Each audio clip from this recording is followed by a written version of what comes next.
The question for this week is, can you over-inform 0 to 4 young children about intercourse? That is, how do you clearly tell them where babies come from when they ask?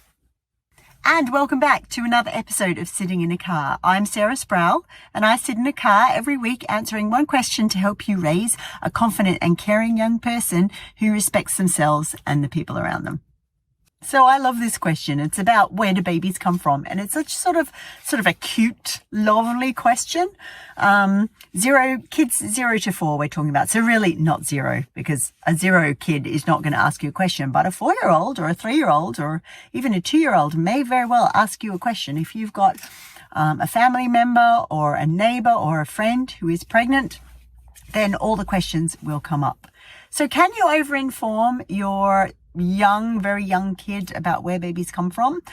The World Health Organization says that kids from 0 to 4 are absolutely at a prime time to understand things about human reproduction. So I'm going to read down below just so we get clear on it. Yes, we can talk to them about pregnancy, birth, and babies. And we can talk about the basics of human reproduction. So where babies come from. So that's things like there's an egg and there's a sperm, and both those little ingredients are needed to make a new human. That's the way I would talk about it, make a new human.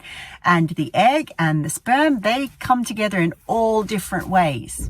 All right. So if you're having that conversation with your kid, you are watching them just like you watch them for any other conversation you have, and you're reading their body language. Are they interested and listening, or are they starting to lose focus and going off doing something else? If they're losing focus, then they don't want any more information. So you just go along with what their body is telling you. But if they're interested, then you can maybe ask them, how do you think the sperm and the egg come together?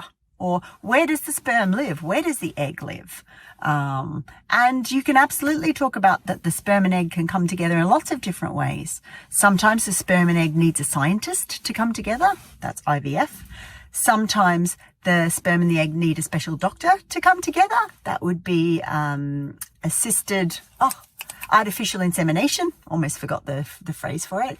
And sometimes the sperm and eggs can come together when two people's bodies, one person who makes sperm and one person who makes eggs, brings their body really, really close together. And you can say, and it's their private parts that have to come really close together, the penis and the vulva.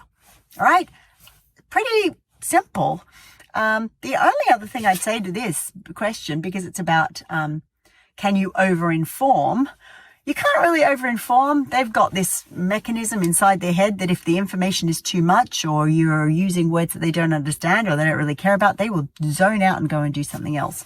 But the only other thing I would say about this is sometimes we need to be aware of our own feelings of comfort. And sometimes we can push ourselves as parents to talk about things or say things that we actually don't feel comfortable saying. And in that case, then maybe we are over-informing, not because our kid can't handle it, because we are treating ourselves harshly, or we are forcing ourselves to do something that we don't want to do. Now, you can have a conversation about where babies are made and it feels a little bit awkward, but you are 100% there. That's not forcing. That's doing your best and doing it something a little bit more difficult, but you want to do it. Okay. It'd be like, I remember when I was in my 20s, I went out with someone who was a rock climber, and he was excellent at rock climbing and he loved it, but I was afraid of heights. So I'd be in this situation where we'd be, getting ready to climb just a small face, and he would go up, and then I would be there going, okay, do I want to go up or do I not want to go up? Now, sometimes I absolutely would not want to go up. If I tried to force myself to do it, that would feel sort of violent or mean to myself. But there would be some times when I would want to go up and I would be scared and I would still do it. And I'd be pushing myself, but within my limits, because I wanted to try something new and I wanted to try and do better than I had the week before. You can't over-inform kids. They have a protective mechanism, but it is possible to push yourself into saying things that you don't feel comfortable saying, and you really feel like upset when you're saying them. So keep that in mind.